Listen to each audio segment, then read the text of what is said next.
নমস্কার, আমি 108 নম্বর বুথের গ্রাম পঞ্চায়েত সদস্য দিগ্বিজয় বসুনিয়া। গতকাল রাতে একটা 10:30 নাগাদ একটা বিশৃঙ্খলার ঘটনা হয়। সেই ঘটনায় বং মিডিয়ার গাড়ি আসে, সেই বাড়ির সূত্রে আমার জানা, কিন্তু আমি গাড়িটা দেখিনি বং মিডিয়ার গাড়ি।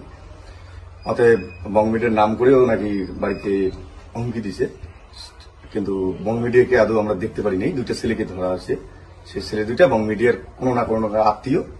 সেই আত্মীয়দেরকে বাড়ির লোকজন আটকায় রাখে। তার পরিপ্রেক্ষিতে পুলিশ এসে তাদেরকে নিয়ে যাওয়া হয়, তাদের হাতে তুলে দেওয়া হয়।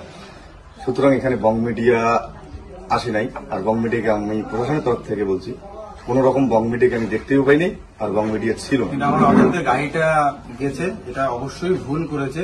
ওখানে যাওয়ার পরে একটু গালিগালাজ, ওই বিষয়ে কমপ্লেন আসছে, দাদা নাকি গালিগালাজ করেছে। তো আমার বাড়ি ভাঙচুর করছিল, সেই জন্য আমি গালাগালাজ করছি।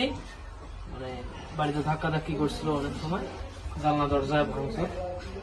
ঘটনাস্থলে যেহেতু আমি ছিলাম না, এই বিষয়ে বলতে পারছি না, কিন্তু ঘটনাটা হয়েছে কি, অ্যাঞ্জেল পিয়ে যে আছে তাকে গালিগালাজ করেছে অকথ্য ভাষায়। এই দাদা নট শিওর, আমি এটা জানি না, শোনা কথা আমার।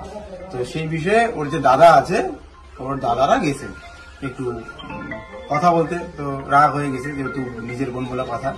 তো এই বিষয়ে এই ঝামেলাটা হয়েছে। এরকমও কথা উঠছিল যে ছিনতাই করা হয়েছে, মানে কোনো কিছু হারিয়েছে, সোনাদানা বা এনিথিং আদার্স কিছু। সোনাদানা হারায় নাই, কিন্তু আমার ঘরের ক্ষতি হয়েছে। আচ্ছা, কথা বাড়িয়ে লাভ নেই। প্রথমত কথার পিছনে কথা আসবেই, বাড়াইলে পরে। অ্যাঞ্জেলের দাদা হয়, আমিও যেহেতু গার্জিয়ান হিসেবে আসছি, মীমাংসা করার জন্য আসলাম।